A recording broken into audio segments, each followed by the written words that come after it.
Hey, welcome to SQL in the City Streamed. It's great to have you. My name is Grant Fritchey. I work for Redgate Software. I'm very excited to be here today, and I'm excited to share with you what I want to talk about today, and that is compliance and how compliance is actually an accelerator for DevOps adoption. Now, the thing is that compliance is a vital part of what we do because we all know of all of the data breaches and various hacks and things that have gone on over time. I mean, we can start off just with some recent history with what's going on with Facebook and the way that they've been dealing with personal data and all of the information that's come out about how that they've been sharing that stuff in possibly inappropriate ways, probably not, but possibly illegal. We don't know what's been going on there, and so they've been making a number of choices, and they've done some things.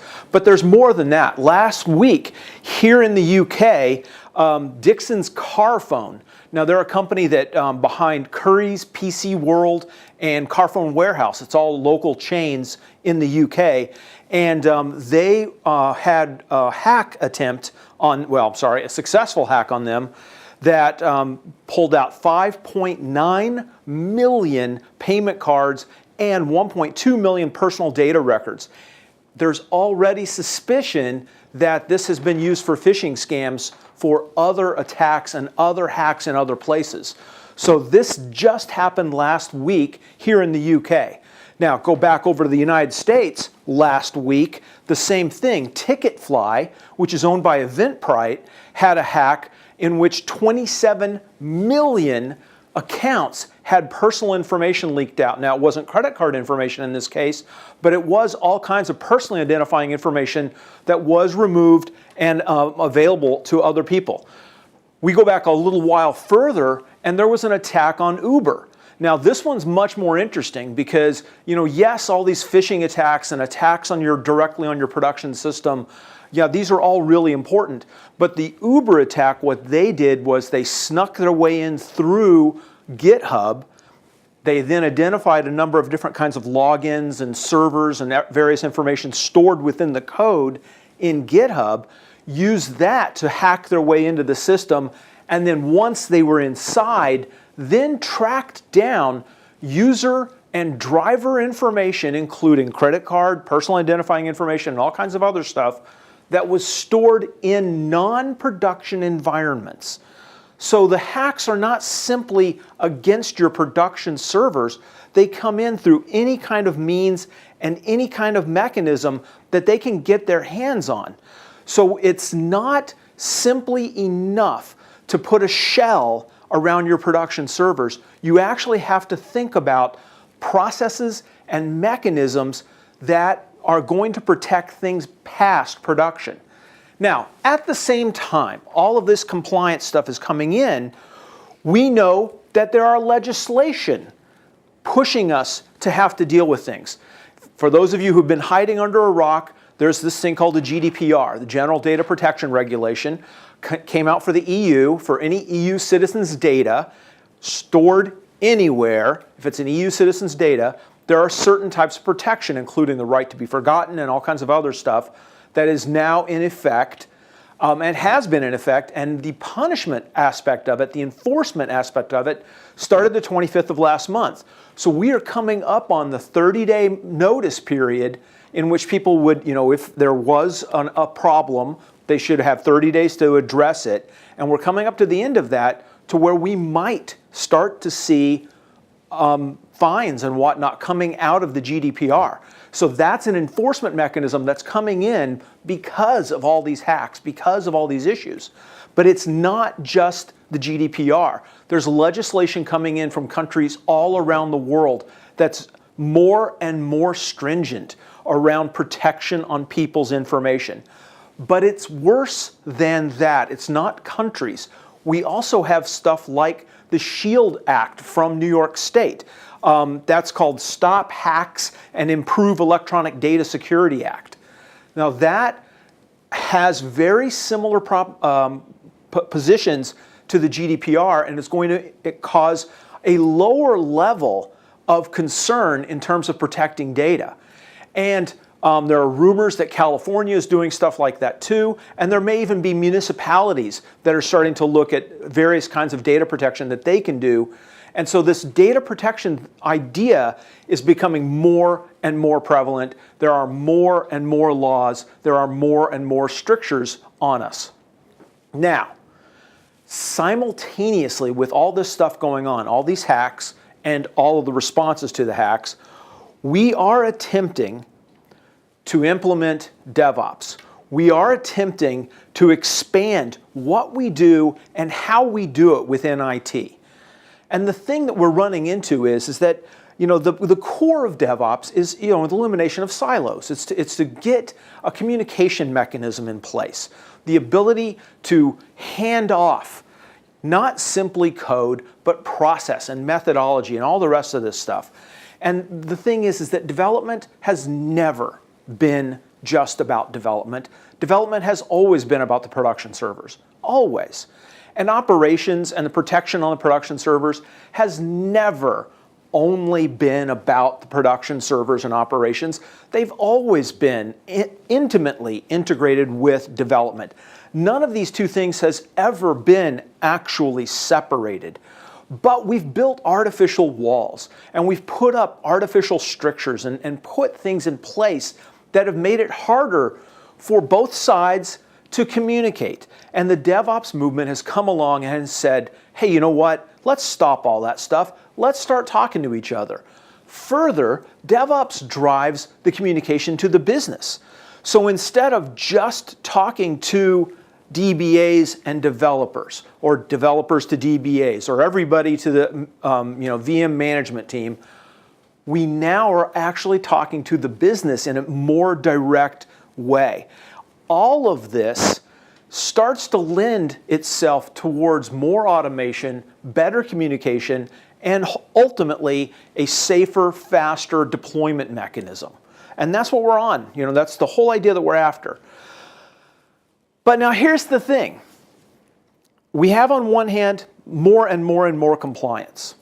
Now compliance suggests structure. Structure suggests certainly a lack of speed. Structure certainly suggests more strict guidelines on how we do what we do.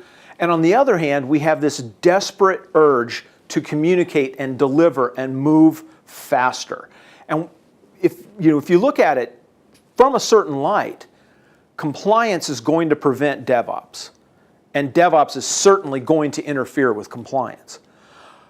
But if you look at it correctly, what you're going to readily identify is that DevOps absolutely is going to make compliance easier, and DevOps can make your ability to deliver on your compliance faster and simpler. So my argument today is very, very simple.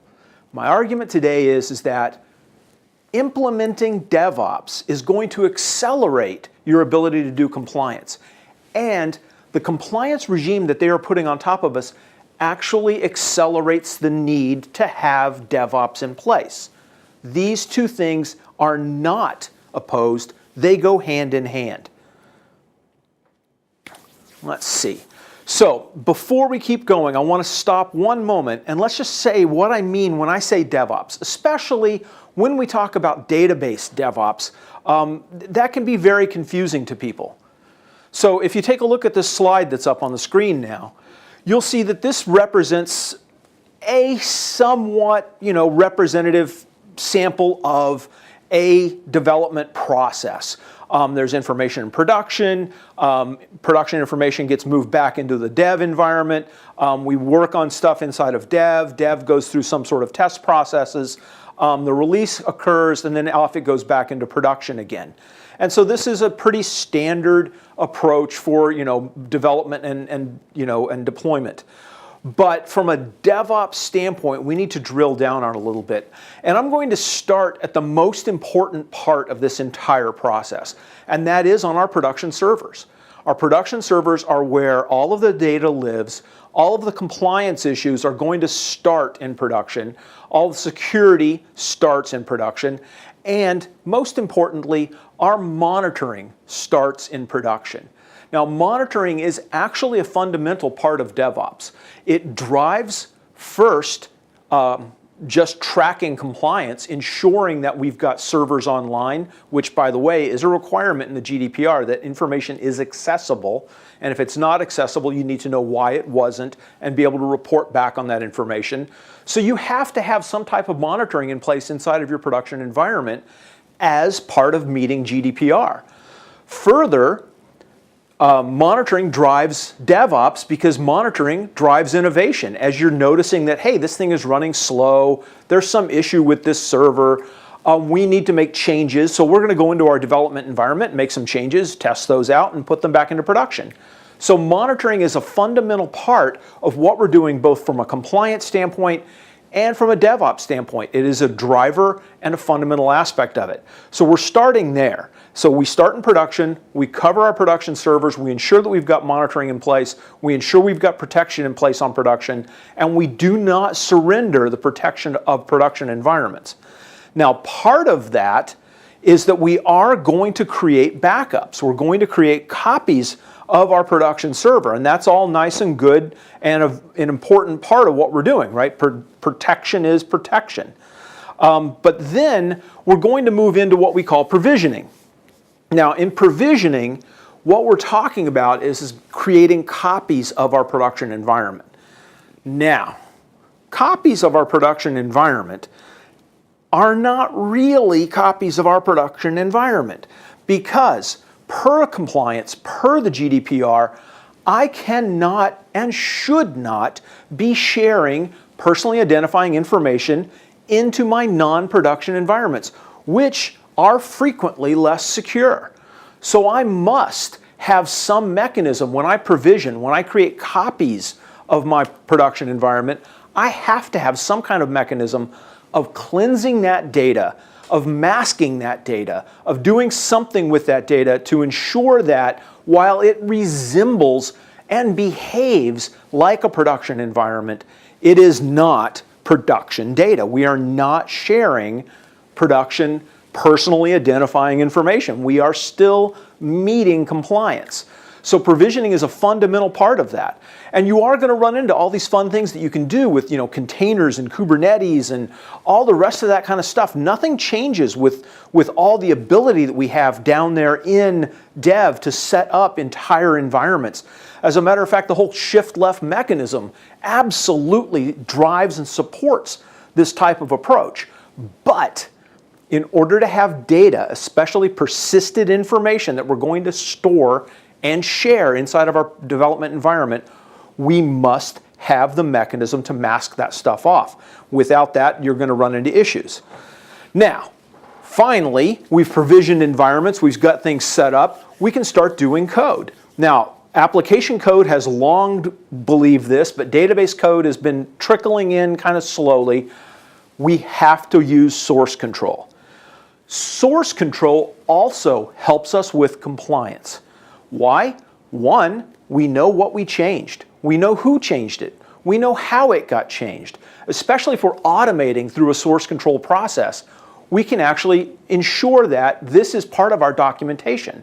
This is part of the mechanisms that we're using to meet all the requirements that we have to meet in terms of compliance. Also, it gives us the ability to undo things.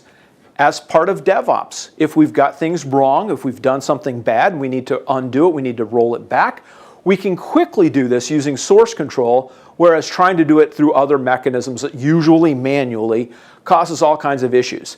So we're definitely going to be doing that. Now further, source control gives us the mechanism to begin using continuous integration.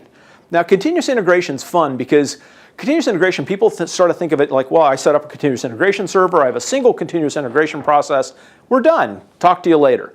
But it gets a lot more fun than that because what you'll find is that you may have multiple integration points and multiple continuous integration mechanisms, and where you will, instead of doing it one time, you may do it 2, 3, 4 times.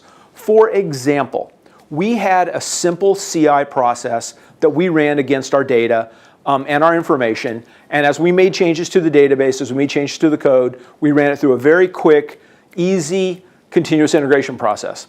It ran every time someone checked code in, we immediately ran some checks, validated the code, everything was cool. But we also had a secondary integration process that ran automatically. It ran once a day. And what did it do? It validated our structures and our data and everything before we released information to QA. Because if we wrote bad code, even though it passed a very basic CI process, we put it through a more in-depth CI process, a more in-depth integration process, and it validated that code before it went to the QA teams. So therefore, we reduced the QA team's downtime, increasing the quality and speed of getting code out the door. Again, all of this feeding back into compliance because we're ensuring that anything that breaks early. We don't break in production, we break it immediately. We break it in the CI process, we break it in any other kind of integration processes that we set up. Now finally, we're going to manage ourselves through a release management process. Now the release management process is where we then start to really hit the compliance issue hard because we're going to package up code and we're going to know exactly what changes we're introducing, and we're going to walk that code through multiple environments. We're going to walk it into a quality assurance environment or some type of financial testing environment or possibly a load testing environment. But we're going to walk all that code through those environments to ensure that, again, we fail fast, we fail early, we fail before we ever get to our production environment. Every piece of code we write, every piece of code we test is tested multiple times. It is not tested once, and certainly it's not tested in our production environment.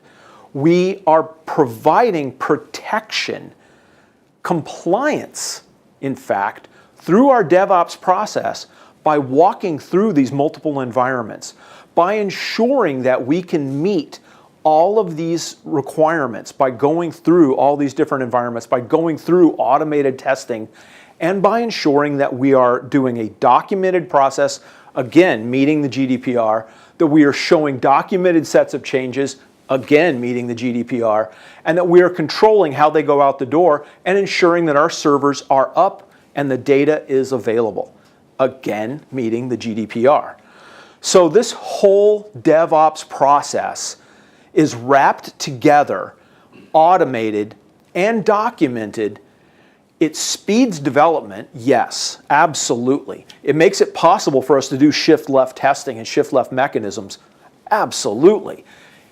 And it helps us with compliance because we can ensure that the information that's going out is known, that the changes going out are known, that all of the processes and the mechanisms that we comply with through our development, through our data movement, are documented, known, automated, all in such a way as to give us that defensible position. So if we were involved in a hack, if we were involved in some sort of GDPR violation or breach, we have the information that we can provide back to let people know exactly what we've been doing and how we've been doing it. So therefore, DevOps is absolutely one of the reasons why we would want to move on and start, compliance is one of the reasons we would want to move on and start doing DevOps. Sorry about that. So, the motivation for DevOps is about speeding up development. It is about making things faster. But it's also about ensuring that we've got protection in place for our production data. We are using DevOps as a mechanism to demonstrate compliance with the legislation. DevOps is not preventing that. DevOps is helping that.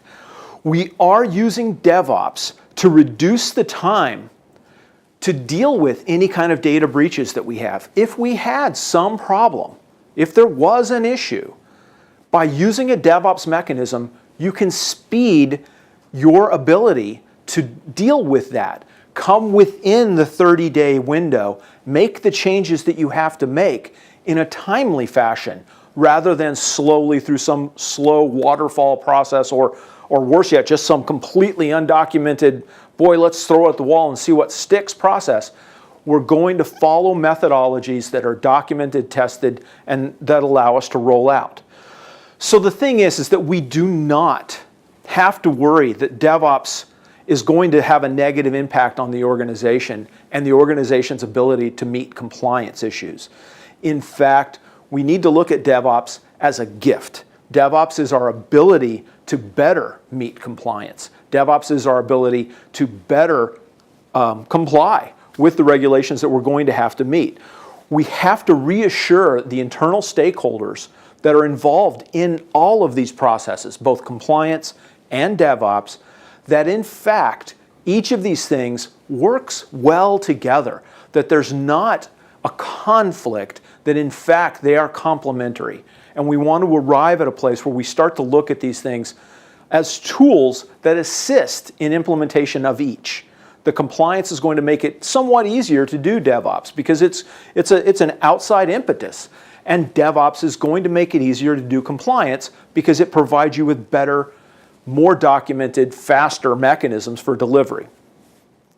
So in other words, do not slow down your DevOps program, accelerate it. Push the pedal to the floor, make this thing happen. Now, today, talking about DevOps, talking about compliance, we're going to be showing you here a bunch of stuff in SQL in the City stream today. Today is focused on compliance and DevOps, first and foremost, those two things. So we want to talk to you about some information that's going to help you do the things that you need to do, both for compliance and for DevOps. So first up, we want to talk about documenting the data that you have, right? Where do you have data? What kind of data is it? What does it look like? What sort of mechanisms are we going to be doing? We want to talk about the ability to test early and often, and in a way that's, again, documented, validated, and that you could, if needed, report back to someone if you had to deal with some kind of compliance issue. We want to show you how to mask your data, getting those protections in place for that data so that you're not moving production data into non-production environments and dealing with that issue. We're going to walk you through that. We're also going to talk to you about the ability to bring safety into your CI/CD process, your continuous integration, continuous delivery process.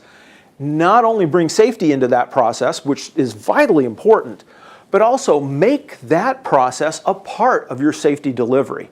Ensure that that process adds to the protections in your environment, adds to the protections for your production information. And then we're going to talk about teams and the way your teams can better collaborate and better communicate.